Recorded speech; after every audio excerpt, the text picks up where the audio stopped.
Okay, everybody. Hopefully some of you are restarting or just refresh the page and you're able to see this now. And I'm going to have someone let me know if they can't hear. I do apologize about that. Okay, great. So anyway, let's get back. Let's jump into this. I'm going to cut this a little shorter, and I was talking for 10 minutes and I didn't even know. So I really apologize about that, you guys. Of course, Starbucks internet we're stuck with right now. So let's go through this.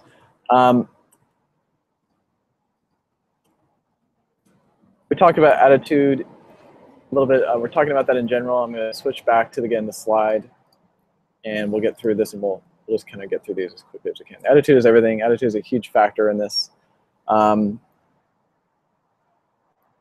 Why is it so important to programs? Why is attitude such an important topic for programs? Well, aren't stats just good enough? And you can see this individual, she probably has, let's say she has great stats. She's great on her tests are awesome, her GPA was strong, great experience, 3 to 5 years experience. She's well put together in the interview, professional looking, neat, everything's, her hair is neat, etc. But there's something wrong here, and guess what it is? It's her attitude. It's that look on her face. And you'd be surprised that every so often we have candidates that we work with, or candidates that I've actually interviewed in other aspects, in selection committees at university and such, where these kind of expressions do come across, and they're killers for interviews. So I want you all to be aware of that. I want you to think about where you're at again, and make sure that you're someone who's being mindful of your expressions and how you're presenting yourselves. Let me tell you a quick story from this year. Unfortunately, we had a candidate that we worked with who did not get accepted to a school that she interviewed at. And it was unfortunate. The reason, the feedback she was given was that she did a great job with the interview in general, pretty good. I mean, she came across, I would say I interpreted their feedback as she did come across knowledgeable, she did come across confidently, she did provide solid responses for all of the questions she was asked. I'm guessing she was relatively concise. But for whatever reason, they felt like she was too knowledgeable. That's the way it was provided to her. Too knowledgeable, perhaps too experienced, and they were concerned. They expressed a bit of concern that she might not be the best candidate or the best at being open to learning and receiving feedback from them during the program. And that was some real feedback, right? So it's not just something that, I'm, it's almost unreal to believe, right? Someone has so much confidence. They're doing fantastic in their interview. They're doing all these things that we always talk about, bringing confidence to the table. And they have great stats, but they actually are not accepted because of the attitude that was presented, that they picked up on. And this is something that can happen more commonly with more experienced candidates. So those of you who are professors in your home country or have taught for many years, those of you who have a lot of experience practicing in your home country, folks like you need to be a little more careful and make sure that you're mindful of the way you're coming across, because it can be a little dangerous. It's like this double-edged sword. The confidence does work out most of the time in your favor, but sometimes it can go against you. And so you have to really think about that. So you really need to think in this case, I'll just say, we do our best to support and reflect back what we're seeing when we work with someone through the interview mastery, through the coaching sessions that we do. And in this case, there was a bit of it that came across during the mock interview, but not enough for us to really see it was a red flag or a yellow flag. It seemed okay. And we didn't feel like it was something that was like, oh, okay, this is not a huge concern. There's a bit of a strong overconfidence that's coming across in some of these questions, but overall, confidence can be good, so we went with it. Unfortunately, I think during the real interview, this candidate may have stepped up the overconfidence a little bit. And in fact, there was something that maybe in one of the questions, she was a little bit dismissive of one of the questions, and maybe showed that she wasn't taking that particular question or the content of that question as seriously as she could. And when she told us about it later, it was almost like, well, who knows, right? It could go either way. You probably did okay. We're not sure how it's going to go. But it turned out later on we all learned that it didn't go very well, and that maybe that question was a problem. And we all make those kind of mistakes. When we heard about it from her after the interview, we want to give a positive spin. We want to make, at this point, there's nothing you can do, so we usually try to be positive about it. But I think it was difficult to get that kind of feedback, and I really commiserate with her and respect how difficult that can be. And it's a good lesson for us and wanting to make sure that we catch these things. It's very rare that we work with a candidate who, like I say, most candidates are not going to fall into this category of being overconfident. Most of you guys are going to be in the place where you need to up that. But every so often, and it's very rare, we find someone who, just in their language and the way they're responding, maybe they don't even mean to, they just kind of come across a little too, I won't want to say arrogant, but maybe a little cocky about certain things. And I also worked with a candidate a few years ago that was the same thing. He had fantastic bench test skills. He was incredible, one of the best that we had seen and worked with. A lot of experience. And yet he was too arrogant about it. I just remember him really talking to him a few times, like, you really need to bring this down. You really need to show them you're willing to learn and listen, and take their feedback, not just preach, because he was a little preachy to them. So anytime you're preachy, I mean, there's a difference between explaining thoroughly and being preachy. And that's what we're going to want to talk about. So again, I bring this up because these stories do happen from time to time. And for us, like, again, we can't get into your shoes. We can't go in there and do your mock interview for you. As we say to everybody, we don't guarantee that, we can only do our part, right? We can give you the feedback, and then it's up to each person to really take that feedback and do something with it. But I wish we could go to your interview for you. I wish we could, I'd love to, put on your clothes and put on, a wig and just kind of go in there and do it for you, but I can't. And so I'm limited, and all I can do is give you and convey the information as clearly as I can. And some people are really good about taking that and absorbing that. I do find that those who I find are a little more overconfident in general, I also find a bit of a pattern where they also have a little more difficulty taking in my feedback or our feedback from some of our specialists. But it depends on the person, of course. But sometimes I'll give some feedback and they won't get it so much because, again, they're sometimes a personality that's used to being really good at what they do. And when you're really good at what you do, that's a double-edged sword. Sometimes it means that you really can go in there and nail either procedures or whatever your craft is. In dentistry, you're really good at endodontics and you can really go in there and nail it. But it also means that you might be somebody who takes feedback a little harder because you're so good. So if you're someone who's quite talented in something, my challenge to you is be mindful of yourself and really reflect, like, how am I coming across in this interview with people? Because it can be difficult to get a little bit of a slippery slope. Now, here's 5 reasons why attitude is really important to schools, to programs. This is why they take it so seriously. It's not just about the stats, right? Programs want collaborative learning environments. They want to know that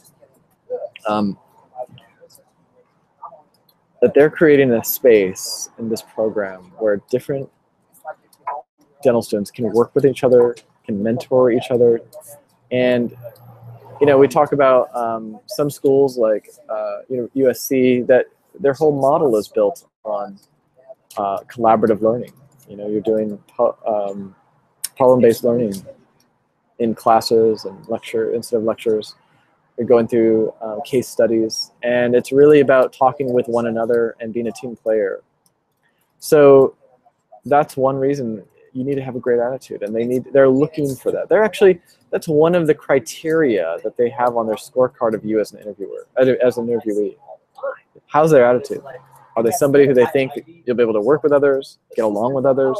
Are you going to have a lot of drama with someone, or are you going to be someone who's easy to deal with? Many schools utilize mentorship programs, like a second year, first year thing, or senior, junior, sometimes it's called. And you might be the first year, like the junior, and there might be a senior that's helping you and kind of helping you with your requirements, or giving you some kind of like guidance with some of your initial treatments in the clinic. And besides the professors, right, besides the doctors. And so, how is your relationship with, are you really good with professors, very respectful of them, but maybe you're not with other classmates? Maybe you're difficult to get along with, and people complain about you. So that's a concern for them. People with positive attitudes in general usually last longer in these kind of programs, right? So when you have difficult times, requirements are high, maybe you have a test or a board exam that you're studying for, and you're trying to get school requirements done, and you're maybe you have some relationship thing going on in your life, and maybe you're lonely. You just moved to a brand new town for this program, and you don't know anyone, or family issues at home, whatever, right? Those with positive attitudes usually do better. They can roll with the punches a little bit easier, and we all know this. It's not like I'm providing anything that's going to be mind blowing in this sense. Like that's not something that you're like, whoa, I never knew people with positive attitudes are. We all kind of understand this. We all take it for granted. We all kind of work from that basis. There's a few people who don't think that, but I think for the most part, that's sort of a common understanding these days. It's becoming more so, if not. And so, you think about a professor that had a terrible attitude. Nobody wanted to talk to him or her. Nobody wanted to work with them. No student ever wanted to go up to them during office hours or after class. They don't get along with their colleagues. Same with the dentist, right? You don't want to deal with people that have this attitude. And so it's really important for them to find someone with a right attitude, because it makes it so much easier to teach you if you have the right attitude. One that's open-minded, that's teachable. We use that word, teachable. So that they can help shift your dental habits. You might be coming as someone who's done 10 years of practice, and you're used to doing it the way you're used to doing it. Maybe you learned a certain technique that was popular at the time, and maybe that's been updated, right? And there's new studies out, there's new theory out on like the best practices. And guess what? If you are just like, no, this is the way we always did it, this is the way I learned, I'm not gonna try that. Or I'll try it, but I'm not gonna like it. If you have that attitude, they're not gonna be able to teach you. And it's not just checking off a box like, okay, I went through dental school, check. They're bringing you into this program so they can teach you how to become a better dentist, not just a dentist, not just get your degree here in the U.S. They're teaching you because the goal is to make you even better than what you are. So you may be great, they want you to be greater. And finally, they're going to be interacting with you for 2 years. They may be your professor, they may be the dean, they may be someone even in the office. It might be like a staff member who's in your interview sometimes. I mean, it depends on the interview, usually not. But a lot of the professors are going to have to work with you and deal with you and be in the lab with you, or in the clinic with you. And do they want to deal with someone who they feel has a bad attitude? No, they don't.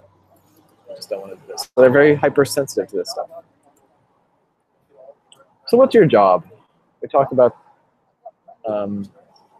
how to find this balance. You need to convince them in no uncertain terms that you have a positive, open-minded, eager to learn, flexible attitude. That's very important. You must show both confidence, though. We talk a lot about confidence. You need to show both the confidence side of things in your knowledge and skills, but you also need to show humility.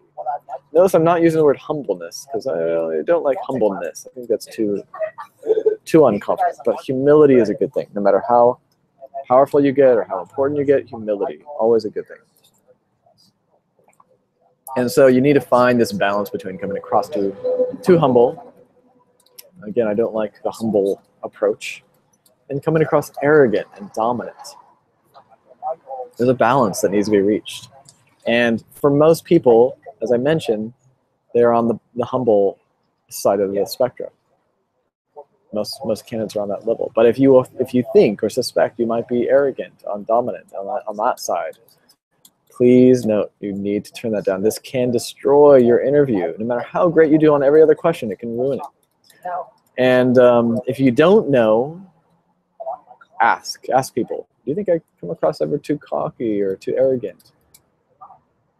Not an easy question, I know. For people who tend to be very confident, this is a really difficult question to ask for feedback. It's a very humbling thing to do. A lot of humility to do it. But it could make the difference between your success and failure. So please think about doing that. Let's go to nuts and bolts. Tip number 1. Let's talk about body language. How's your body language? So someone who's not confident, underconfident, they might be tapping their fingers, tapping their feet, or shaking their leg throughout the interview, twisting in their chair back and forth, showing nervousness, right? They avoid eye contact at all costs. That's the way they're going to be approached. Maybe they have a kind of a posture that's slouched down, slouched forward, but not in an engaged way, just kind of like, oh, this looks like bad posture. Someone who's arrogant and maybe overconfident, what would the telltale signs be? Someone whose arms are crossed, protected, they're glaring a little bit, or they kind of, every so often they'll give it like a stink eye, or it looks like a weird facial expression where they're like, maybe a little annoyed looking, a little disdain. Now you might think, oh, who would do that during an interview? Well, you'd be surprised. You would be surprised. I've had this happen, and it really drops points from this candidate when you see this kind of stuff. I actually had a candidate roll their eyes once. I don't know if it was to me or if it was to my question, but they were out, in my book. No smiling, someone who's just so serious, just so taking it just so intensely that there's no smiling, or they're smiling at the wrong things. They're smiling at me, maybe at a question I asked, but not smiling at themselves or with me, or just smiling for the moment. So someone who's effective in finding that balance, again, would be someone with a calm body posture. They're more at peace. They have sincere facial expressions. They may have a slight smile here and there that they project. They might be making a few jokes, They're balanced eye contact. They're looking at the person, but they're not trying to win a war with them. Shaking the hand, but not trying to tear their arm off. They're respectful, right? So that's body language. What about the words that you're choosing? And when I say this, the words you're choosing, this actually kind of more means like the way you're speaking these words. What's the tone, really? So underconfident might be a quiet voice, just can't hear you very well. I might sometimes have to ask them, could you say it again? I couldn't hear you. Nervous, breaking tone, where they're kind of like really nervous, and they're just, their tone's kind of cracking, their voice is cracking a little bit from that nervousness. Lots of ums and unsures, and I don't know. It's just sort of you're coming across with this sort of indecisiveness and not sure about anything, and then we can get into the words that you would say. But in terms of tone, this is the way they're kind of the tone that they're giving off. It's just not confident. In terms of the opposite of that, overconfidence and arrogance, cockiness, they might be direct and short in their responses. So they're just answering like one word or few words of a phrase as a response. They're not going into details, almost because they don't want to. They don't feel like it. Expressing annoyance with questions that they got, or surprise, like why. Under the breath comments. I can't believe you're asking me. Something like that. Any kind of phrases like and do you consider yourself a skilled person? Oh, obviously, something like that, or, clearly, and just kind of slapping, putting it back in their face. Or just asking back a question to a question. What do you think? Do you think I'm talented enough? What do you think? What's your thoughts about me? Too much, right? A little too arrogant. You're really asking me that? So those are some of the things. And I know these sound like for many of you, you'd be like, I would never even think to ask those, to kind of make those comments. Well, some people actually have. And if you're somebody who's gotten away with those in your interactions with your family or friends or professional colleagues, if you've gotten away with saying things like this, and you're that kind of personality, then you might think this is appropriate for an interview too. You've gotten away with it. No one's really said anything to you. Maybe they're scared of you or intimidated by you. And maybe you're the candidate that says this kind of things in interviews, and you don't even know why. For some reason, it's not going my way. I don't know why. It's not working out. Someone who's effective would be expressing gratitude with each question. Just expressing that. Maybe audible tones like not but interesting question. Great question. Oh, that's really, I never thought of it that way. So, or when they get feedback, they're grateful for that feedback. So gratitude, still can be confident gratitude, but it can be gratitude. And engagements, they're engaged with that interviewer. So that's very important.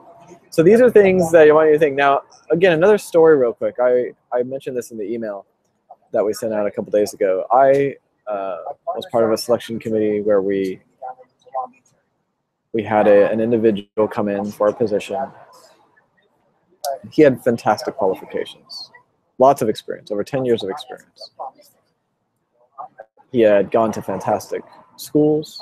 He had bought an incredible portfolio of some of the things he'd accomplished, talked about all his projects that he had accomplished, things that he did for other organizations. They were all very impressive. World known. In many cases, he worked on some really worldwide, with some brands and some projects that you guys would all know. And on paper, he was phenomenal, great candidate. We were really excited to interview him. And when we came to the interview, he was upbeat, he did all the things that I often recommend. He had a lot of confidence, seemed to have kind of a positive attitude at the beginning. Answered thoroughly, gave a lot of examples. So he did a lot of right things with his interview. So it's going really well. And then one thing happened. The senior executive on our team, we were 6 people interviewing him because these were very intense interviews. Again, at a university. And the senior executive, she asked him a question, something to the effect of, why do you think that you'd be a good fit? Why do you think you'd be a good fit for us? And his response, I'll never forget it, was first he went, shh. So he did that. Right? Not a good start. He said, just look at my portfolio. Just look at my projects. Do you need anything more? Just go ahead and look it up. I mean, that should be enough. And it seems, right, like you can look at that and be like, oh, okay, that's very confident. That's very attractive. Well, guess what? This was the senior executive who asked him this. He didn't know who she was, most likely. And he basically brushed her off and almost dismissed her even asking the question, as if to say, why are you even asking me that question? Like as if he was insulted. And I know his strategy maybe in his mind was, well, if I do this, it'll show I'm really confident and they'll just love this. Well, guess what? When he left, we all, as often happens in panel style interviews, when he walked out of the door, the whole group just looked at each other, and actually we all started laughing.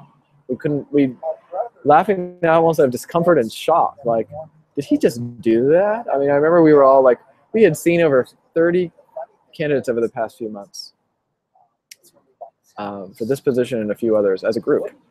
And so we've seen a lot of candidates. We've never had anyone react that way and be so rude to an interview, especially to the person who was leading the selection committee. And so, yeah, there's no chance for the guy. He never got the job. Once he said that, it was over for him. And all the good stuff he did, all the credentials, all the stats, out the door.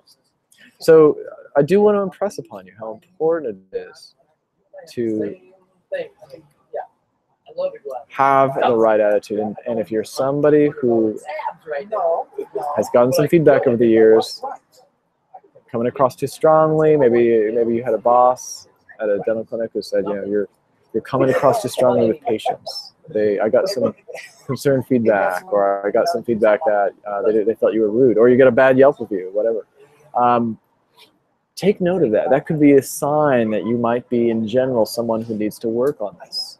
Because I want, you know, if you're a great dentist, if you're incredibly skilled, if you have a lot of experience, you've been a professor, you know, you deserve, you're a hardworking person. It must be true that you're a hardworking person, you're a great candidate. You deserve a chance. You deserve to go out, go through dental school here in the US, and be able to use those skills and help patients in the US. And I want that for you. And thus I want you to think about and reflect on how you're coming across. And, you know, like I say, mostly with the professional side of things. But also it's the energy. And if you have an arrogant attitude and you somehow believe you're better than everybody else, even if you try to curb that, it's hard to pull that back in an interview. And I've worked with candidates that have said things about this, disparaging things about other communities. They might have said something like, you know, I don't like all these people from this country coming in. I don't know why they're always choosing them instead of me. You know, if you say things like that, even to friends or close friends, and I've heard that from some candidates that I've talked to that tend to be on the overconfident side, that to me tells me a lot about your attitude. Because even if you turn that little switch off during the interview and you don't say something like that, it's still the energy that you're bringing into it. You're still bringing that energy of judgment and I feel better than everybody else. And it's unfortunate when I hear that stuff because I don't agree, for one. And I think that those who are the most humble get, not most humble, most humility, have humility and gratitude. I think it's about gratitude. Those are the few people that often are able to strike that balance, and that really does wonders for them in their career. So that is all that I have for this little piece. And I appreciate those of you who basically you stuck with me. I know probably some of you jumped, probably some of the others probably left after a few minutes because the screen was black. So those of you who stayed around, thank you so much. And I do apologize for that blackout. I'm going to try to see, let me just make sure if I can get into the chat room now. Look and see what we got. Okay, great. So you have some questions. Please feel free to ask some questions in here and put them in the box so I can get to those. I'm really going to quickly get some questions that are emailed in, go through something that we call interview mastery. And we talk about this each week. So, you know, I'm just going to say a few words about it and then we'll get to some of these questions. Now, interview mastery is something that we've had for a few years here. And it's a course that's not just something that's a self-study program. It's also a coaching program where we actually help with you and work one-on-one with you in a number of ways through coaching sessions. And like I said at the beginning, you know, we don't promise, you know, I wish we could promise that once you take interview mastery, you're going to get in no matter what. But it really is up to each person to take the feedback we give and take it and absorb it. And we work with you to be able to do that. You know, we actually have, the reason that we don't just do coaching sessions purely, and there's some folks you can go to just for a mock interview, but we find that those who actually go through the actual course, really absorb the material better, and they have a better idea of what they need to work on.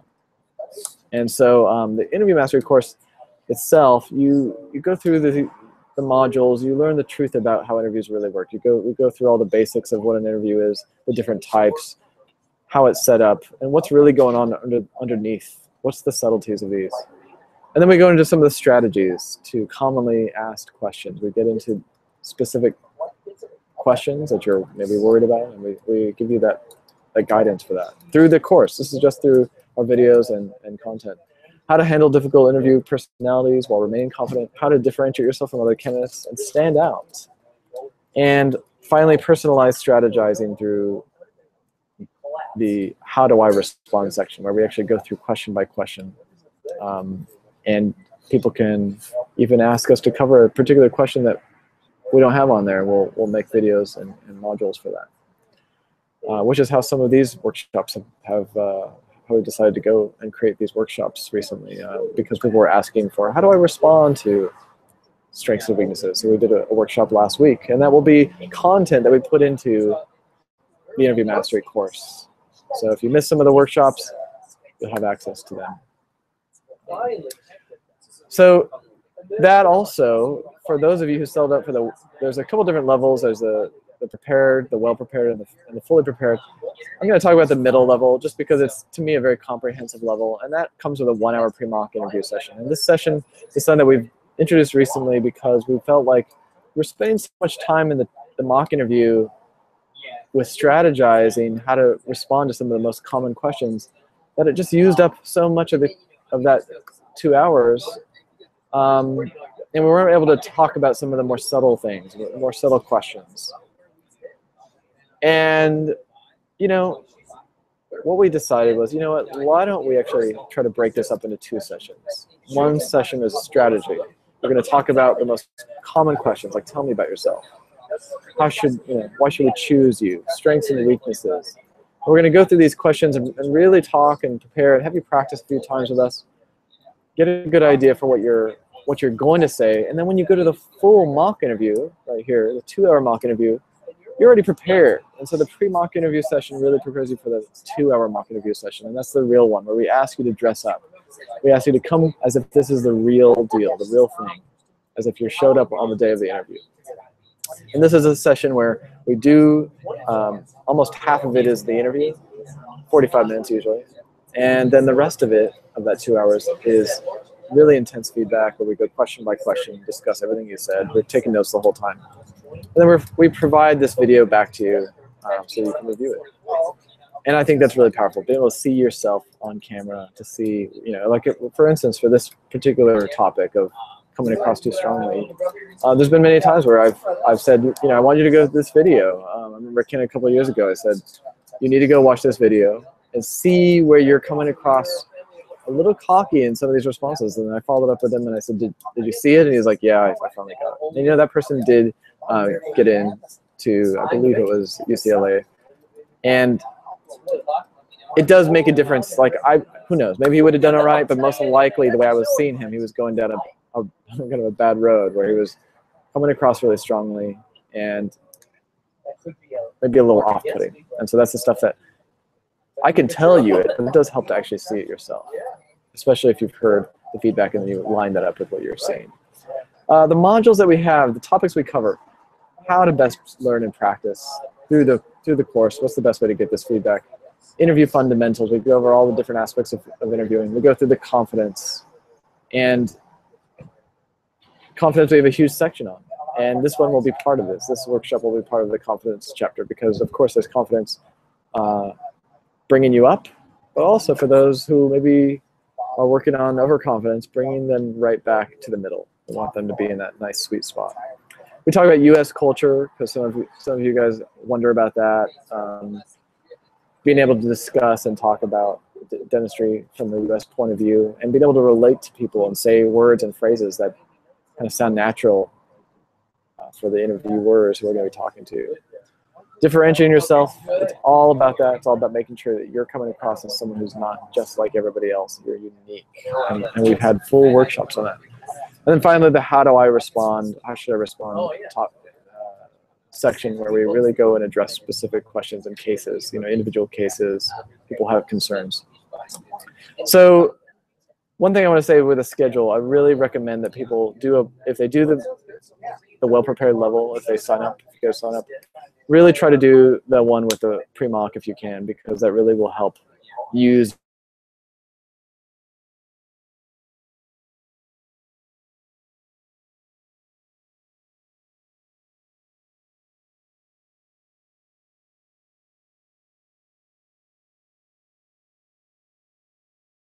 would be ideal to do 1 to 2 weeks before would be great.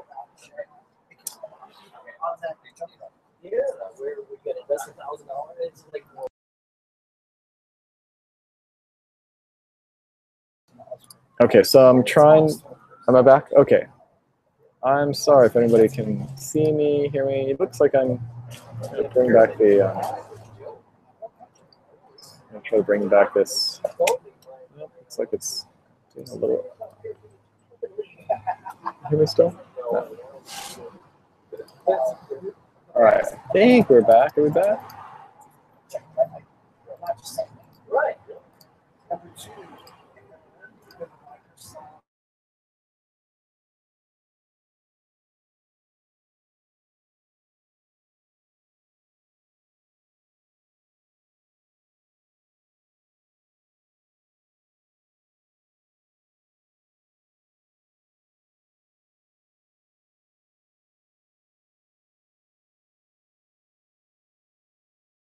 All right. I think we're back here. Cool.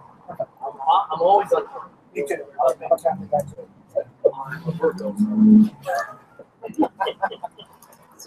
So what year did you have to 96. You got 80,000 miles.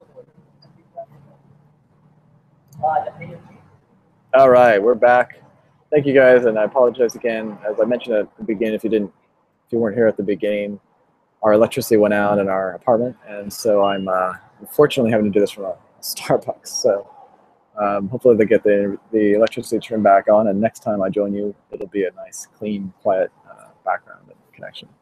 Anyway, so talked about the interview mastery. If you want more information, click below. There's a button below that says interview mastery, and learn about that, and you can click on that and learn all about that. If you have any questions, you can always email me at mail@internationaldentistcentral.com, and I'll be happy to answer any questions you have. I'm just going to leave this up. This is some of the great feedback that we got, and I'm always appreciative when people let us know they got in. It's so exciting, and we've gotten so many this year. UPenn, the past 2016 and 17, you know, like I said, UPenn, which is an interview only, UIC, Rutgers. These are schools that just people have helped them through interview mastery, and because a lot of them don't have bench tests, a lot of these programs don't, and so it's really important to be prepared for these. So we're happy about that. All right, so I want to get into some questions. You guys have some really great questions each time I do these. And so let's see what we got here. Okay, so we have, let me think about this one. So if someone's asked, can you give an example of a response which one signifies confidence and one that signifies overconfidence? This is a good question. So I'm trying to think of like one that I've had.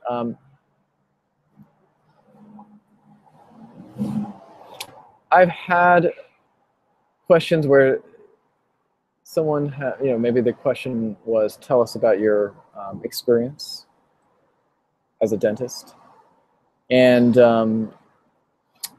in those cases, you know, or, you know, I'm trying to think of even, there was a few folks that I worked with that were professors in their home country. And so, like I say, tell us about your experience. And they're going in and they're saying, well, you know, I'm a professor of endodontics. I'm a professor of, it was like a specialty basically. And in that response, it was more the tone, I would say. It wasn't just what they said, because it's fine to say, you know, I've done 7 years of teaching, and here's some examples. But it was, I remember there was one person who I couldn't get them to really talk about a time where they were more of a team player. And so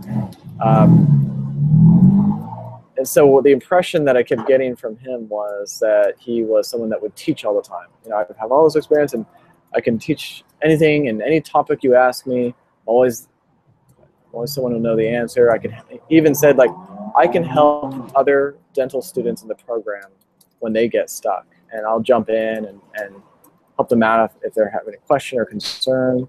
So he was really talking a lot in this way about how he was going to help other candidates, or I'm sorry, other dental students, how he was so knowledgeable. And when we talked, and I talked about I gave him some of the feedback, I said, you're not really leaving any room for how they're going to help you, right? You're not really leaving any room for you demonstrating to them how you're going to be teachable, how they're going to be able to say to you, you know what? I know that you're a professor in your home country, you've taught this to people, but it's now time, this is the way that we teach it here, either in the US or at this university. And so I talked to him about making sure that he came across, and while he said, yeah, for each thing he said, well, I've done this, I've won this award, I've received this kind of recognition as one of the best teachers of this particular country, say that stuff, and then also say, but I'm also someone who's willing to learn. I'm also someone who's always looking to figure out the next best thing. I know that I'm somebody, I know that there's always something that I can do better.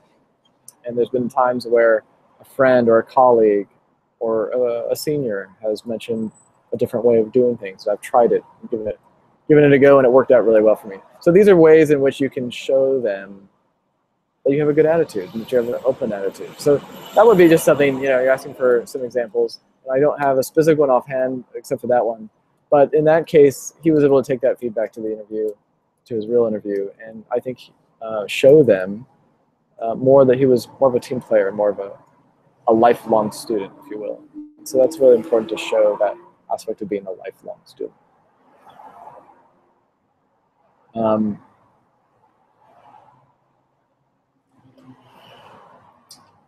When an interview asks us questions, is it advisable to make comparison of ourselves with our peers? And does that come across sounding too superior? This is a really good question. It's okay to, a little bit of this is fine. But again, it's like a little bit of a slippery slope. So whenever you're doing this and you're saying, compared to some of my fellow classmates maybe, or colleagues, I was always the one, you can tell a story, I was always the one who, was noted for having,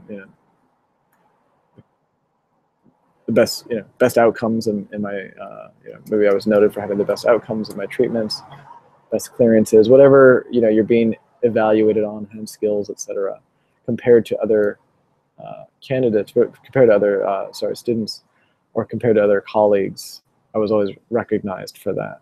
And so that would be a nice way to compare yourself without getting too aggressive and too mean. If you take it too far, it would more, again, it's that tone, it would just be like, there was no one better than me. I was easily the best one, hands down.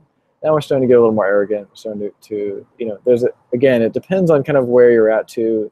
If you've had a whole interview of saying things like that, and you're just kind of unstoppable, making lots of offhand comments like that, it's going to all build up. One or two of those, you might be able to get away with it. So again, I want to be careful. I don't want to discourage people from making confident comments because they're very important to do so, but make sure that your tone is respectful. Now, I don't want you to be too respectful and be like, there's some people I work with where they always start their, why should we choose you, with, well, everyone else, I know everyone else here is also excellent. I know everyone else here is highly accomplished. And now we've gone too far into humble land. We don't want to be there. We don't want to be like complimenting everyone around us.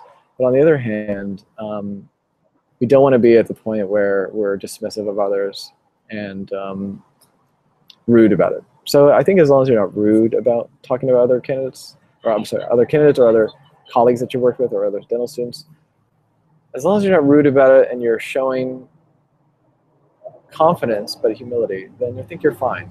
I wouldn't discourage you doing it. Is it okay to say you don't know how to answer a particular question? Well, yes, the quick answer is yes. It is sometimes appropriate to say that, especially if it's something that you really don't know about. You don't want to overdo it on this, of course, and you don't want to show.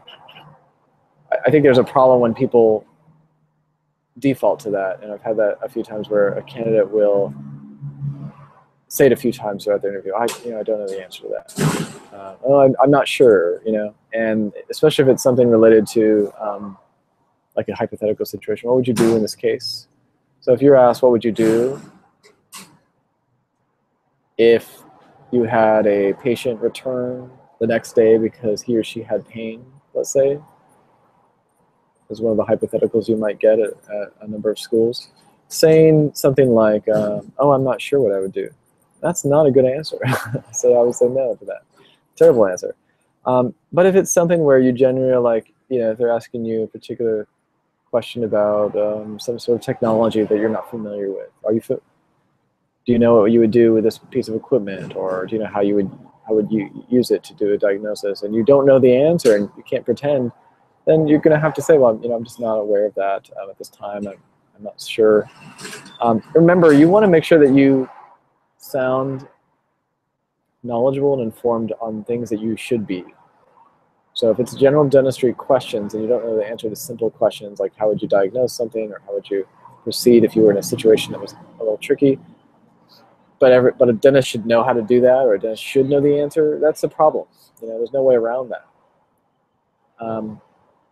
But if it's something that's a little out of the ordinary, maybe it's research related, that's just, you don't happen to know the answer because it's a research topic that's very specific and subtle, then that's okay. You can be honest and say, at this time I don't know the answer. I'd love to learn more about that. Would be a good way of kind of dealing with that. Something I'd like to look into. So you might think about that. Someone asked, why should we choose? How do we respond to how should we choose you, or why would be a good fit? I appreciate those kind of questions. We did have a number of workshops about this already, and especially a few weeks ago. So those are for those of you who are Interview Master. If you're an Interview Master member, we put up the tell me about yourself in there. We're going to be putting out why should we choose you, that workshop we did about 2 or 3 weeks ago. That'll be up hopefully this week. So if you are wondering where that is, send me an email. I can give you more information. I just point you to the link. And actually, if you really need that workshop, just send me an email if you're part of Interview Master, and I can send you a direct link to the pre-edited one, which we still have available. But yeah, for those of you who want to get access to some of those, it's a great way. All right, so I'm trying to figure out if some of these questions, I'm going to try to, again, talk about questions that are mostly related to the idea of confidence. Does one have to list the colleges one applied to if questioned about it? Yes, you should. How do you properly answer that without coming across random? Not sure what that second part means, but yes, you do want to answer questions about if they ask you what other colleges you've applied to. You want to definitely discuss it. Not an easy question to answer because you need to be honest, but you need to do it in a way that's, if you've applied to a lot already and you haven't gotten in and you haven't got interview invitations, that could look bad. So you have to do an effective job kind of responding in a way that doesn't make you look too much like a weak candidate.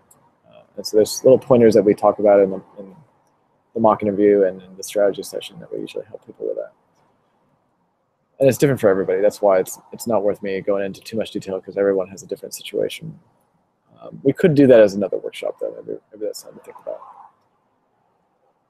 about. Manny asked about strengths and weaknesses. We actually covered that a few weeks ago. So again, if you're an Interview Mastery member, please send me an email and I can give you the link directly for that strengths and weaknesses workshop.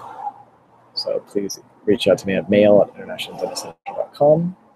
How do we answer questions? Why are you a good fit? Again, that's one we did a few weeks ago. I guess some of you either, it's funny that you guys are asking these questions, are almost exact titles of workshops we just recently finished. Again, these are big topics. I don't have, unfortunately, the time right now to go into them. But I do encourage those who are really interested, you can, again, sign up. Interview Mastery will give you access to these. And I'm just seeing a lot of general questions. Posture. Here's a good question about posture. Throw some light on posture because this does relate to attitude. And when you're talking about posture, your job really is to show kind of this balance between eagerness and focus and, again, confidence. I mean, it's not an easy thing to do, but what I like to do in general is keep my posture as straight as I can throughout. Now, there's sometimes where I'll lean in if I'm really passionate about something. I'll lean in and show engagement. But you don't want to be leaning forward with bad posture just because you look like you don't know any better. You want to keep yourself straight, your back straight, and that will come across more confidently in general. So, little tip there.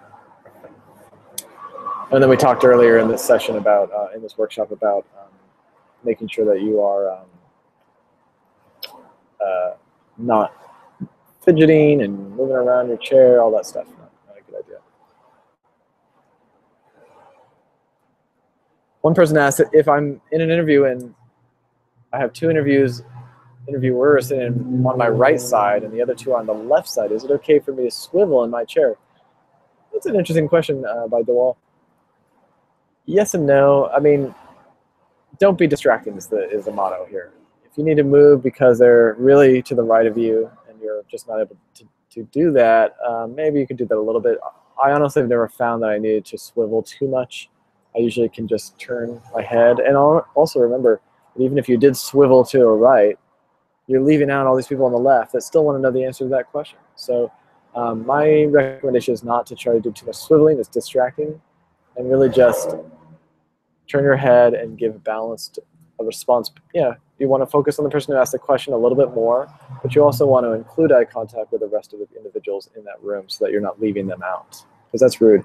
Also be careful, like I always say, males have a tendency to, even if a woman asks a question, a female asks a question, males have a tendency to make eye contact with the males, the other males in the room.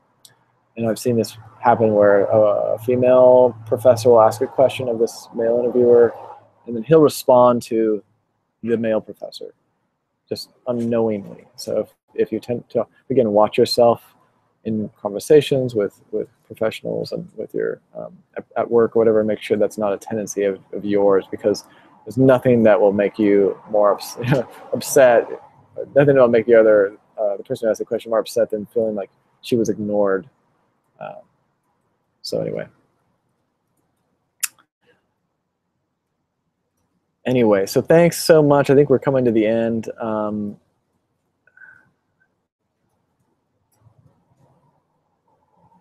Maya asks, how do I respond confidently? Where have you been interviewed at before, but this is actually your first interview? You know, that's actually a good place to be. So I'll just say that, Maya. Be grateful that you're there, actually, because it's a lot harder to be in a position where you've interviewed at 5 different places and you didn't get any acceptances, or you've applied for a lot of places you didn't get any. If you've never been interviewed before and you've applied to, you've applied to schools that have already passed and they should have invited you, that's one thing. What I would say is, if this is your first interview, then just be honest about that. And in terms of the confidence aspect, sometimes I like to recommend people say something to the effect of, this is my first interview, I'm very grateful to be here, and I feel good about it. Or if they've been interviewed, they say, do you have any other interviews coming up? I say, yeah, I do have a few other interviews at such and such school, and I feel I feel positive about those as well. Kind of brings a little bit of confidence to that. And I believe there will be office hours. Candace asked about office hours with Dr. Marshall. There will be office hours. I'm not sure if it's tomorrow, but look out for an email. I think it might be. Great. So a couple more questions we're going to get to real quick. Sayali, do we have to go for a handshake before? Do we have to go and handshake before or after our interview? Both often. Both interviewers are seated at a distance. Do we have to go and shake their hand? If they're seated far away from you and they're someone will usually bring you into the room. If that person just kind of like brings you to the seat and then your interviewers are like 5 or 10 feet away from you, I'm not going to just kind of follow the protocol. You could go up to them, I suppose, but what I would say is there's interviews where I've had where it's around a conference table and I'll walk in. It's sort of awkward, especially if it's a small room, to go around and try to shake everyone's hand, especially if it's a 10-foot long table. So in those cases, I usually default to someone will sit me down. I'll say hello to everyone. I don't shake their hand in that case. Maybe I shake the hand of the person who sort of was the one that came and brought me into the room. Especially when they come out in the lobby to get me, I'll shake their hand and follow them in. They sit me down. After the interview, in that case, there may be an opportunity for them. If they seem like they're interested in doing so, they might stand up. And if anyone stands up, and it's a good indication that they might be interested in shaking your hand. So watch for that. And they might actually move to the exit. A lot of times that's what they'll do is the handshake will happen at the end. If it's a big table like that and there's a lot of people, they might at the end kind of all walk towards the exit and shake your hand on the way out. But if they're not getting up to do that, you know, you don't want to be uneven. If someone at the end of the table is not getting up to shake your hand, and there's someone right next to you, they say, "Thank you for coming in. We really appreciate it, Kevin." I'm probably not going to go and walk around the room and shake everyone's hand. It may be just a little awkward. So, you know, if you did it and you do it, it's not the end of the world. I'm sure they would only be like, "Oh, that was polite," you know. But just try to follow the protocol. They'll be pretty clear about what that is, and most of the time it's nice because they just do shake your hand, and it's not so much of a question. But I do get that question a lot. SRM, we talked about that a little bit. Who should you make eye contact with? And you want to definitely give a little bit more attention to the person that asked the question. But still make eye contact with everyone. Cool, so that's the last question that I can see. You know, I appreciate everybody coming out tonight. Thank you for your patience a little bit with that internet outage that we had, and also the noise, the background noise that I've had. I know I had a couple of people next to me and just looks that were talking to me, or talking to each other, so hopefully that wasn't too distracting. But thank you so much for all coming out. I really always appreciate these, and I appreciate those who really take the time to invest in themselves and come to these workshops. You know, attitude really is everything, as I said. If you have a really positive attitude but one with humility and confidence, it's going to go so far in making you look like a great candidate. But I really put this out here tonight because I just don't want people to make a little, you know, one little word or one little response that comes across too overconfident can really take away the entire process for you. And so I've seen it before, unfortunately, and I'm really I'm on a new mission to really stop those from doing that, you know, as best as we can. But of course, it's for everyone to take in and do their best to execute on that. So thank you so much for joining me, everyone, tonight. And I hope this was helpful. Definitely send me an email and let me know if you have any other things, or if there's any workshops that you'd like me to do on interviews coming up. Send me an email, mail@International Dentist Central. Have a great night, and I wish you all the best this cycle. Thanks.